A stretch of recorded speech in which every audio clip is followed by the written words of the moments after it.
Welcome to the Go Beyond podcast. I am your host, Charles Scott. On this podcast, I interview exceptional leaders navigating ambition, resilience, and growth. The goal is to help you go beyond your perceived limits. And as always, this show is sponsored by the 90% rule, helping leaders escape the grind of the typical existence and craft their life in such a way that over 90% of their finite time and energy is spent on things you're good at, you like, and you find meaningful. And the way to do this is to avoid the ambitious person's trap.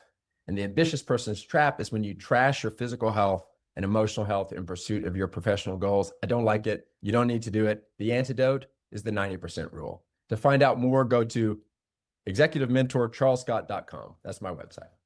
Okay, so today's show, our guest is Henry Gordon Smith, who is the CEO of Agritecture, where they design and plan the future of agriculture for a range of clients around the world. Henry is also a lecturer at Columbia University. So Henry, welcome to the show. Happy to have you here. Thanks so much, Charles. It's good to be here. Hello, everyone. All right, so I'm going to ask you about Agritecture in just a minute, but before I do, I love to start with this question. If you could go back in time and talk to your 18-year-old self, what advice would you give? Well, I think I don't like to live with regret about the past because I think that there's things I've learned from all of those past mistakes. But I will say that as an 18-year-old, what I would say is don't live your life for other people. I felt a lot of pressure from my family, from my peers. I grew up in a very religious family, and I made some key decisions early in my life based on what that community would want me to do and thought I should do, as opposed to taking the risks to be myself earlier. Love it. And it sounds like you have taken those risks as an entrepreneur, and I want to hear all about that. So what lovely advice. One of the things I wish I could do is actually go back in time, give myself advice, and then live the life from that advice. Wouldn't that be great? But not an option. But the young people listening here today, you're welcome. They can. They can. You can. This is why I love working with young people. I'm telling you, but okay. Take So advantage. let's dive into Agritecture. So how did it start, and what is your vision for this company? Yeah, I mean, eventually I found in a number of ways what I wanted to do with my life. And one of those was I wanted to respond to the global climate crisis. And as a young college student, I got exposed to the water issues that we're going to face around the world, the climate refugees, and I really couldn't get out of my head. And so I was a talented blogger for my college in the early days of blogging. So I started a blog called Agritecture, which is about bringing design thinking to agriculture, which is typically, let's call it more just more technical and engineering based, not very creative. And agriculture for the future, the hypothesis is that as we bring it closer to the consumer, as we involve more modern technologies, you need to practice design thinking. So Agritecture is really about that idea. So I just started researching farms and analyzing them, and my blog got popular. I built a digital audience, and eventually that became a consultancy where we practice methodologies to plan farms, advise governments, advise investors, corporates, and architects all around the world. We've done 350 consultations in 45 countries, so very global. We're sort of like a boutique consultancy focused on the future of agriculture. That's what Agritecture is. Love it. And I noted too, when I was researching you, that you also founded Agritecture Designer. So this is an AI-enabled farm planning platform. So what problem does that specifically solve? Yeah, I think my company is always evolving, right? So I mentioned the beginning as a blogger. That was in 2010, 2011. And then in 2014 is when I monetized that into a consultancy. As we consulted until about 2020 and COVID happened, I'm always looking for new ways to innovate. And one of those was that there's a lot of people that have the same questions. So we said, let's build Agritecture Designer, which is basically a software tool where people get the answers to the typical questions to plan any farm, any greenhouse or vertical farm in the world. So we basically, it's all part of our mission to make the access and the transformation towards smarter, more resilient agriculture achievable. And part of that is saying, okay, as a consultant, I can help 30 clients a year, but through our software, I can help tens of thousands, if not millions of farmers. So that's sort of my and our company's exploration into how digital technologies can help scale up that impact. So it's essentially a digital version of our consulting for those customers that are not looking for a sort of totally hands-on experience, but they want to do their own homework and they want to access our data and plan the farms online. Wow. Yes, you've got the high touch model and you've got the scaled out model. It's great. Exactly. Yeah, we call it sort of gardens. So we have Garden 1, which is our blog, where it's all free knowledge. Garden 2, which is like a select amount of knowledge that you subscribe to with our software. And then Garden 3, which is where you get really experts on a team with you, designing a very customized, specialized solution, and making sure that your larger investment, let's say, is very viable. It's interesting. So when I listen to you tell your story, it sounds like a kind of organic growth story. Yeah. Where you started as a blog and just Yeah. your passion, your interest. You're obviously a nerd, and I love Exactly. nerds, by the way. This is a nerd fest celebration. Yeah. It's great. But so you start just with your interest, and then the blog turns into something that's got a business model built around it. Yes. Well, can you talk a little bit? What was the transition where you realized, oh, I can create a business model around this? Did you get advice like from coaches, or did people approach you and say, oh, you should turn this into a business? Like, how did you make that transition? Yeah, so I mean, I was running the blog, and I sort of thought, I mean, it came from an authentic exploration of the topic myself, like you said, nerding out.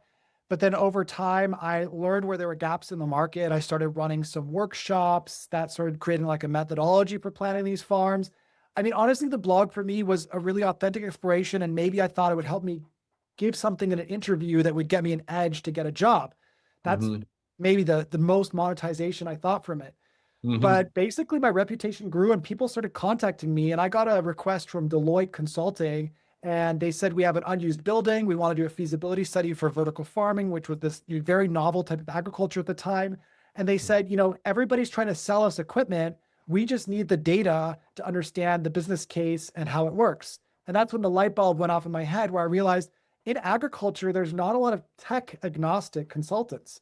Most of them are trying to sell you equipment. And that's why there's, I think, a flawed type of consulting in agriculture. And so as tech agnostic consultants, we don't make any money off the equipment we recommend to clients, but we just make money off our time and giving the best advice possible. And we're proud of that. That's our value proposition. So that was the light bulb moment, to answer your question briefly. Yeah, wonderful. I know it makes sense. And what I love about I work with so many business leaders and entrepreneurs, and typically what I've found it's an organic process. You may have a plan. It's really important to have a plan, but it's often the orthogonal opportunity or something that a customer says, "Can you also help me with this?"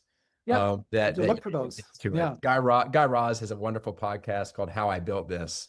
And it's interviews with CEOs, and it's always the same. The original business plan is not what the person became famous for. So it's kind of like that, and then you take advantage of it. That's the key, is that you have to take advantage of it. Okay, so I mentioned that you are a lecturer and teaching a graduate level course at Columbia University called Climate Smart Agriculture. So what do you want students to learn, and how do you hope they'll apply these learnings from your course?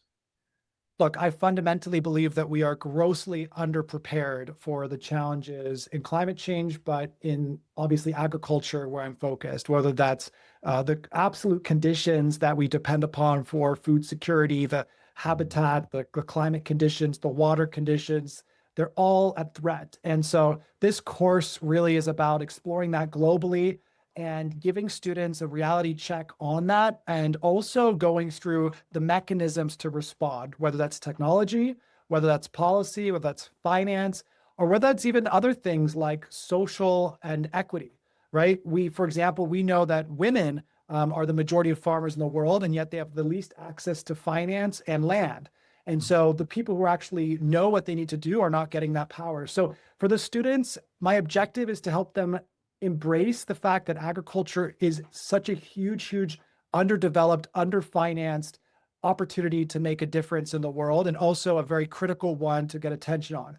So if I can get a percentage of my students involved in the food system across any area of finance, policy, et cetera, then I'm winning. And the course is within a program called Sustainability Management, which is sort of a master's professional studies program there. So they have a lot of directions they could go into: energy or water, et cetera. And so I have the privilege of teaching this agriculture-focused course to bring that into the possibilities for their careers and where they can go. And this is my 4th semester. I'm starting in the fall, which I'm pretty excited about. I can tell. No, it's fun as I listen to you talk about it. You get animated. You get animated when you talk about the vision and then also Yeah. about teaching too. So some people are love teaching, and it's obvious you do. And so notice, I just reflect on your answer so far. So you're geeked out on something you're interested in. Organically, it evolves into something that actually has a value in the marketplace, and you're smart enough and driven enough to turn that into a business model, right? And then within the business model, you realize you're doing high touch, the consulting work, but that's a finite number of people and group organizations you can affect. So then you also offer the scaled out approach, and then you're doing the same thing with students, trying to encourage the next generation to think about their careers and moving into this really important space for you. So what I Yeah. see you doing is you're trying to have a far-reaching impact. Is that fair to summarize it Yes. that way? Yes. I mean, I literally am trying to help humanity adapt to climate change through smarter agriculture. And I'm always looking for more ways to do that within my limited capabilities, but also through my network. I mean, I still produce a ton of content, like just again, making free access to knowledge, et cetera. But yeah, you got it, Charles. And I get excited about it because when I get the chance to talk about it, I feel grateful, even though on the day-to-day, sometimes I get really stressed in the day-to-day Sure, sure. management. But when Of I course. talk about it, the way you describe it here, it's like, oh, you know what? That sounds pretty Sounds nice and amazing. amazing. Right. And that's a bit of a legacy to be proud of. For sure. And I'll just say, as an executive mentor, I always say it with that kind of like executive mentor, because I gave myself this title. I'm just making this stuff up, but so are all of us, right? Yeah. But as an executive mentor, the work that I do day in, day out is to help people develop great clarity about what gives them vitality. If I were to summarize in, kind of really fundamentally what I'm doing. And what I'm hearing you as I listen to you talk, you have great clarity about who you are and who you want to be, the impact you want to have. It's hard, the actual work itself, but that is something I don't take for granted. And I am complimenting you in public here, because a lot of the work I do is to help people figure out what gives them vitality, and that takes a bunch of work. But then once you get that clear in your mind, then you go pursue it. And so for you, the conversation can all be about the pursuit. But some people, they're still exploring, and negative experiences can inform that, where you suffer and like, oh, this sucks, or I hate the place I work. And then you turn that experience into, well, let's figure out what your growth path is. So anyway, it sounds like you've got some stuff figured out. My last question for you, though, goes to, let me see how much you've really figured out. All right. So I mentioned at the beginning, the ambitious person's trap. So that's when you trash your physical health and emotional health in pursuit of your professional goals. Do you feel like you've been able to avoid this, with your passionate attempt to have this big scaled out impact? And if so, how? And if not, be an object lesson for us to learn from of what not to do. Either one works. I think yes and no. I mean, I think I consider myself somebody who's physically active, who understands that when I am physically active consistently, it manages so many parts of my life. It's an amazing stress reliever. It manages my emotions, etc. But there's so many other bad habits that I haven't overcome that relate to my health. I would say the things I'm good at are physical activity, and I'm pretty good at sleep. But what I'm not good at is I really overcommit to travel. I have so many opportunities around the world. So that's physically exhausting and very Yeah. bad for you. And I think as I've gotten older, I just turned 40, it starts to hit you a lot more. I think, just to be totally honest, I've had challenges with just different substance abuse to escape Sure. the stress of Sure. entrepreneurship. And I'm starting a new era of sobriety that I'm using to enter this new chapter, and that has its own challenges with it. Yeah. And I think that, emotional well-being is a tough one. I think the mental health is difficult when you're a solo founder. I think I take a lot of pressure on myself. Yeah. So I would say if I was to rate myself, I don't know, a 6 out of 10. I think I have a lot of work still to do. Yeah. No, thank you. And what I really appreciate, I mean, what an honest, vulnerable answer. And what I've found too, to give you another compliment, when you're just honest and vulnerable, then you can spend all your energy working on the thing itself, as opposed to avoiding the thing itself, right? So I just appreciate it. You are so not I mean, I'm alone. tired. I'm tired of the patterns that I've had in the past. And I think that you're right. You have to be honest about it. And that's where solving it really starts to begin. And I have ideas and visions for the next stage of this business. You talked about the organic growth of new solutions, but I think sometimes those new steps can't be unlocked unless the sort of old patterns are managed. That's sort of where I'm at right now. And that's why I can be honest about it, because it's really what I'm going through. Yeah, no, that's so fair. And this is a line I often say to my clients when they're being vulnerable is, you sound like a human being to me. And, Yeah, and that's, and not that's what some it like, is. yeah, it's real. Like, and if anybody out there is considering entrepreneurship, like it's hard. Like, it's hard because it's like, on the one hand, you really do have to be ready to sacrifice everything. But on the other hand, you shouldn't sacrifice everything because you're not going to make it through those ups and downs. So that's a very delicate balance. Is how do you maintain that perspective of like going to the limits and pushing your limits without actually going across the line where you're going to break yourself down. And I think I've been in both positions. Yeah, great. Well, no, thank you very much. All right, so let me summarize here. So I don't know, I didn't ask you when we were talking at the beginning, but is there a way for people to get in touch with you? Is there? Do you want to maybe highlight your Yeah, website? look, I'm very easy to find. Like Henry Gordon Smith, there's tons of videos on YouTube. My LinkedIn is very active. I have a weekly newsletter there. You can reach out. I respond on there. If you're more of an Instagram person, I'm the Agritect, like architect, but Agritect on Instagram. You can see farm tours. But yeah, I'm a very out there person, and I do a lot of social media. So feel free to reach out. And yeah, happy to chat. Perfect. No, thank you so much for doing that. So, okay. So thank you for being on the show. Really appreciate it. And so as a reminder to everyone listening, this show is sponsored by the 90% rule, helping leaders escape the grind of ambition, or the ambitious person's trap, right? And instead of trashing your physical health and emotional health, you spend 90% of your finite time and energy on things you like, you're good at, and you find meaningful. For more information, go to executivementorcharlescott.com. So until the next episode, go beyond your perceived limits and live the 90% life.